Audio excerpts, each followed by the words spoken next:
Hi, welcome back to another episode of Hard Talk. My name is Freeman Achi and I'm a photographer. All right, so this is what I like to do when I am not behind the camera and when I'm not taking photos. I like to talk about relationship.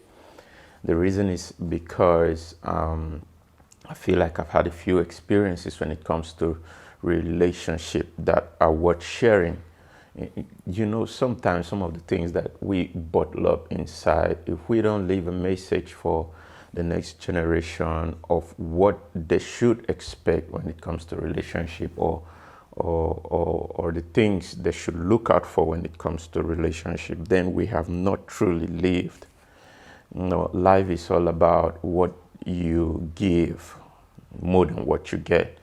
So what you give might not be physically, might not be financially, but what is that one thing that you are leaving back for the next generation? What is that one thing that you want your children to see? What is that message that you want generations after you to, listen to hear? So this is what I like to do, and partly because I got involved in photography because of how I get to experience or I get to explore my creativity on on another level. How through my craft, it makes my craft make people feel better of themselves. When I take photographs of people, the way I transform that photograph, and when they see it, they go like, "Wow, I didn't know I was this beautiful." You know, that expression, that feedback is the reason why I do what I do.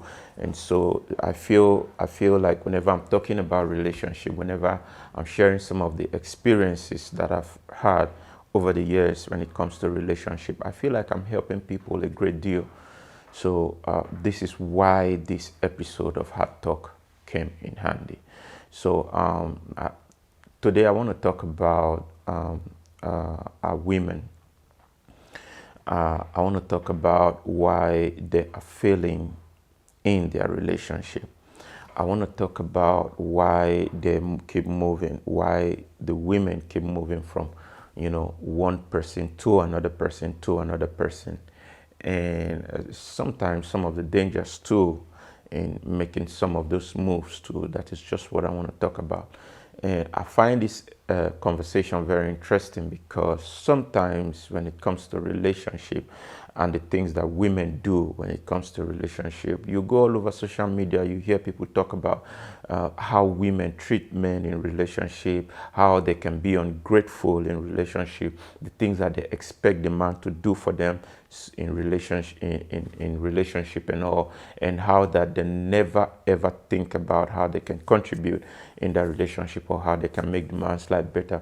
There are so many videos on the internet, that hammers on women, what they should do, how they should do it, and why would they do the things that they do, why would they treat their man a certain kind of way.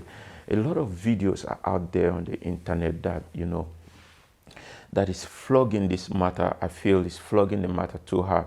Now, the reason why I said that is because I don't really blame it entirely on them. Most of the time when you meet people and they act a certain kind of way, you want to check the background that they grew up from. You want to check the kind of lifestyle they have been exposed to. You want to check how the kind of parenting, most importantly, that they get. You want to check the society that they grew up in. What are the morals and the cultural values that was handed to them? What are the things that were modeled in front of them? All of those things are very, very important. And so until you know what is it, how they grew up, the environment they grew up in, I think it is not fair to, judge them or hammer on them or tell them what they are not doing right. Sometimes they even want to do right, but they don't know how. And so some of the things that we consider issues in relationship and how women are going about this whole relationship of a thing, some of those things most of the time they are just making the best with what they have. Sometimes they are just going about it with little or no information on how this whole thing ought to be done. And so when you don't have a complete information about a particular thing, there is every tendency for you to, abuse it. They say when you don't know the value of something, abuse is inevitable. So it is about relationship and the way women behave in relationship.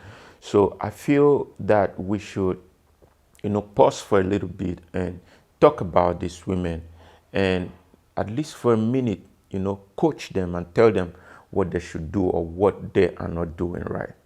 First of all, I'm going to start off by talking about how social media has influenced our women wrongly.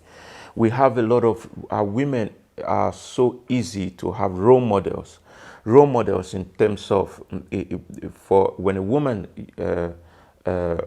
starts to pick their role model, they start to pick their role model in the kind of outfit that they put, that they wear. They pick their role model in the way they present themselves. They pick their role model in the way they carry themselves. And it's not just about how they carry themselves. They pick their role models in, they can, a woman can just decide that this person is my role model because I like the way she dresses. That is just what I'm trying to say. But having a role model goes beyond dressing. Having a role model goes beyond how you see them carry themselves. Having a role model goes beyond what you see on social media. A role model is someone who, when they model themselves in front of you, they don't only model the aspect of their life that are perfect. They are strong enough to tell you, these are the areas of my mistakes, and these are the areas where I made mistakes. These are the areas where I'm bleeding. A role model to me is someone who is not afraid to share these tears in front of me and tell me of his regret. I don't pick my role models by how much of a Superman that you are. I want to hear your story. I want you to be able to tell me your story. I want you to be strong enough to admit areas of your error. Those are the kind of people we should select when it comes to picking our role models. And so because we find them on the internet, and the internet is a place where people like to put in, good things about themselves out there. They like to put things that makes you perceive them a certain kind of way. So when you start to pick your role model by some of these celebrities you see on the internet, who comes up to tell you all of these things and how who comes to tell you things they will not take in a man, things they do in their house, how their family is so perfect. They are only showing you, these are aspects of their life that they only want you to see. Most of the content we see on social media today are filtered. They are censored content. These are content that are selected because of the way they want people to perceive them. I tell you, if you really, really get to deal with these people, if you really get to spend time with them, you are not going to like them seriously. You're not going to like their character. You're not going to like their person. You're not going to like their behavior.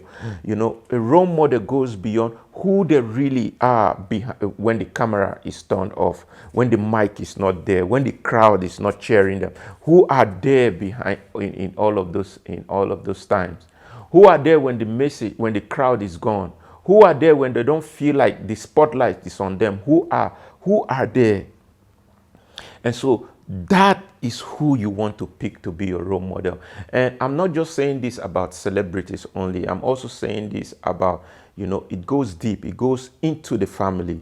You find out that even in the family where you have 3 girls or 4 girls, it is difficult for even your elder sister to tell you some of her mistakes that she had done, that she had made.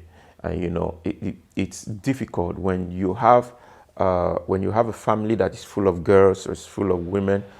Your elder sister is always coming up strong to you all of the time. She would never, it is difficult to have an elder sister that can tell you, hey, this place you're going, these steps you're taking, it's wrong. Don't do it. It's difficult for a sister to open up to you and tell you that I've made this kind of mistake in my life, I've done this kind of thing in my life, and I regret doing so thing in my life. The reason is because they don't want you to judge them. The reason is because they don't want you to perceive them a certain kind of way. And so when you have, women are always surrounded by people who does not want to see them, who does not want them to see them a certain kind of way. So it is always difficult for you to be able to navigate your life or to navigate certain situations because of all of these people that they have been surrounded with. And so when a woman comes into your life as a man, you begin to wonder why they do certain things that they do, why they behave a certain kind of way, even when they have been of age. Why would they do a thing like this? They don't know. They don't know. Sometimes even your mom, even their mother will not even tell them that, girl, these are my mistakes. These are the things that I do that I did not do right. I want you to straighten up. I want you to behave right. So we have a lot of women in the society today who are just going on thinking that what they are doing is right. And so before we judge them, before we talk about them, before we begin to criticize them in these areas where they are falling short, can we just take a time, a moment or two to tell them how things ought to be done, what they should do? Can we just take a time to do that? Because sometimes when you keep hammering on somebody and you keep hammering on the areas where they are not doing correctly, you keep telling them the areas where they are not doing correctly, oftentimes they get used to you telling them that all of the time. And so it's difficult for them to really adjust because when it becomes too much for them to bear, they tell you it's who I am. You can either take me or leave it, or you can either deal with me this way or you leave it. This is how I am. This is who I am. This is how you met me, And so they miss, they make errors. They do a lot of mistakes. It's only on few occasions where you really, really, really get to hear women tell you that, okay, this is what I've learned over the years, and this are my adjustment. It's difficult for you to hear women sound this way or a woman tell you this. And sometimes before they really get the message of what life is and what they should have done or what they didn't do right, sometimes it's already late. Sometimes they're in their late 40s, sometimes they're in their late 30s, and they have made a lot of mistakes down the line. And so it's difficult for them to correct this mistake at this time. Even though they want to correct this mistake at this time is no longer on their side anymore. And so because of that, it exposes them to desperation. It exposes them to desperation. And once a woman is desperate, she's open to any kind of guy in her life. When she feels that time is no longer on her side and she needs to get married, she needs to be in a relationship that is serious right now, she wants to be serious right now in her life, she can just open up to any kind of person. Have you ever seen a very beautiful girl with a certain kind of guy and you wonder, what is this beautiful girl doing with this kind of person? Why is she putting up with this kind of guy, with this kind of person? Have that ever happened to you? All of that is centered around what we're talking about today. It's centered around modeling. Model. What is modeled in front of you as a child? It's very, very important. Not just as a child, what is modeled in front of you, even while you're holding your phone, the things you're watching, your favorite celebrities, the kind of life that they live, the number of marriages that they have been out of, the things that are being modeled in front of you are very, very, very critical. It goes a long way to shape your life. It goes a long way to shape everything about you. It changes your morals. It changes the things because at some point, some girls, have you ever heard a girl tell you things like, being a good girl need to pay again these days? Yeah, you begin to wonder where is such a statement coming from?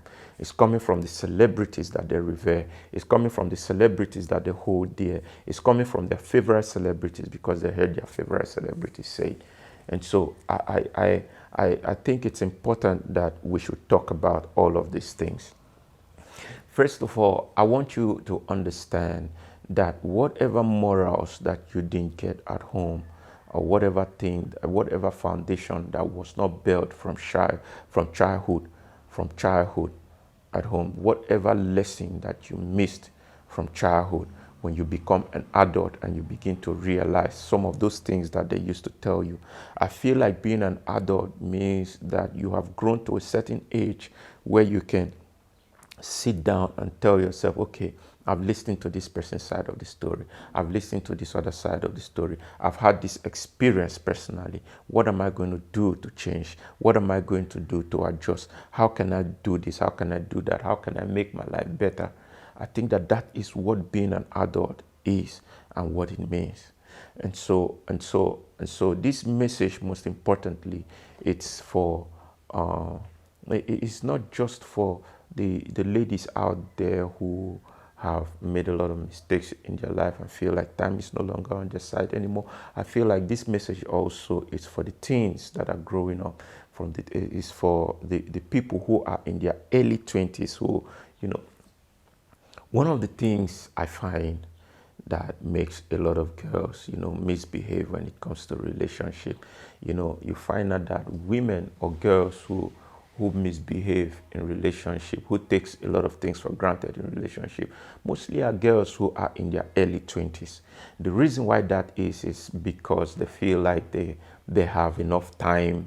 You know, they can, you know, if you leave them, there are 101 guys that are waiting out there to date them. And so when they are with a certain guy in a relationship, they don't take the time to put in the work that is needed in order for that relationship to work. Most of the time, they are nonchalant about a lot of things when it comes to relationship. My message to you guys is this: whatever you didn't get in your early 20s, it is difficult for you to have it in your late 30s or in your late 40s. Your early 20s are the prime of your life.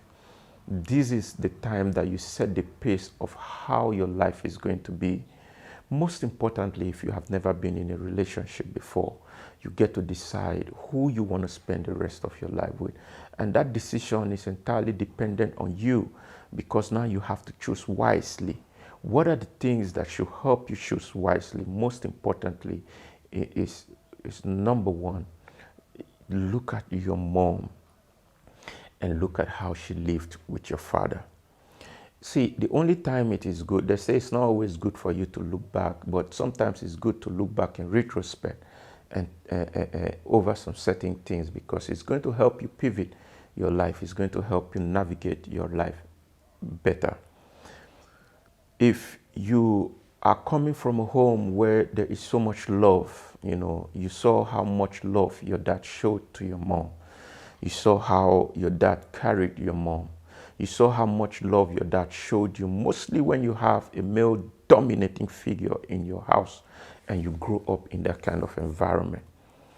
These are precepts, these are models, these are concepts that are already laid down for you. These are things that are showing you what to expect when you go out there, or when people begins to come to you and ask for a relationship. These are things that you should expect. These are morals. When you leave your house, don't leave your house entirely and throw the morals away. All of those things your mother was talking to you about, was hammering on. She was doing all of that to give you your matching order, so that when you go out there, you will know how to navigate.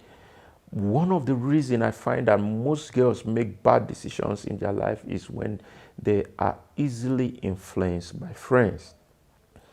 And the reason is because sometimes they are easily influenced because their friends comes to tell them that you don't belong if you're not doing this. Sometimes you hear their friends tell them things like, "My God, so you're still a virgin? It's just so archaic of you." And they begin to make you feel timid just because you're a virgin. The reason they're doing all of that is because they have lost something, and the fact that you still have yours makes them feel uncomfortable around you, because they don't want you to look nosy at them. And so they will do everything for you to also lose your lose your pride, lose your virginity, as the case may be. The same thing also, it's applicable to two sisters, or maybe when you have three sisters that are staying in a particular house, you find out that when your elder sister has made a certain kind of mistakes, and your parents, your mom, they keep hammering on her how that she's a bad girl and the things that she do. At that point that your parents are hammering on her, you find out that you become their favorite. And the fact that you become their favorite, sometimes your elder sister might not like the fact that you became their favorite. And so when you're going the same way, sometimes when they see you going the same way and you're about to make the same mistake, they will not call you to order, or they will not correct you. The reason is because they want you to also make the same mistake so that you will not look like the same person. And sometimes because you are so timid and you are new in that area, sometimes you bring unwanted pregnancy back home, even when they realize that this pregnancy is something that they can cover for you. They allow it for your parents to see, so that your parents will see that their favorite daughter or their favorite girl that they preferred more than them has come home pregnant, and them, they are not pregnant. They are not pregnant not just because they have not been pregnant before, but because they feel they have been smart. So you are the one that is timid and you came home with a pregnancy. And so they want to do anything possible to make sure that you lose your good name. So sometimes the whole niche of why you're failing in your marriage is the people that you admire. Is the people that you admire, because the moment you begin to admire somebody about a particular thing, it is difficult to see other areas, where they are not doing correctly. You copy them. The moment you like somebody and you choose them to be your role model, you copy them even to their slippers. You copy them. Oh, you copy them even to the water that they drink, to how they sleep, and whatever they do, you copy them to that level. So what am I trying to say? What am I trying to say? When you are out to pick your role model, you should pick people that have a track record of staying power. If you're going into marriage, pick somebody that has stayed in the marriage for a very long time, because that is what you're looking out to do. That is the kind of vision that you have for your marriage. You pick your model according to your vision, according to your purpose, according to the vision that you have for your marriage. I say this all the time. Every woman should have a vision for her marriage. What goal do you have for your marriage? You think you're ready to get married right now, and you're ready for a man to come and marry you. If the man comes to marry you, what vision do you have for that man? What purpose do you have for that man? What are the things that you are setting down, so that when the man comes into your life, the man does not see you as a liability, he sees you as an asset? In what way have you prepared yourself concerning this marriage? I was talking to a lady one time that was talking about marriage, and how that she is having a lot of suitors that are coming to marry her, and she was so excited to tell me and all of that. And I asked her this question. I said, have you read any book about marriage? Have you attended any seminar about marriage? And she said no. And now you're going into marriage. And so this is why a lot of things are happening in marriages today. You go into marriages, into relationship or into marriage without proper preparation. Just because you think you're beautiful, you have a lot of suitors that are coming to ask for your hand in marriage, does not mean that you have everything it takes to run a home. Does not mean that you know everything that it takes, to be under a man. It does not mean that you know the left and short of what it takes to keep a home together. It does not mean that beauty has nothing to do with this one. Having good curves or having good command for English language has nothing to do with this one. Having more degrees does not have anything to do with this one. Marriage is a different institution of its own. And so every time you're thinking about marriage and how you can go into marriage, you have to be intentional about it. I feel that young ladies have to be intentional when it comes to marriage. You have to be intentional. When you hear the testimonies of people who have stayed very long in marriage, go in depth into their life. If you have an opportunity to listen to them or to talk to them one-on-one, try to find out the secret of their marriage, trying to find out the secret why they have been in marriage for this long.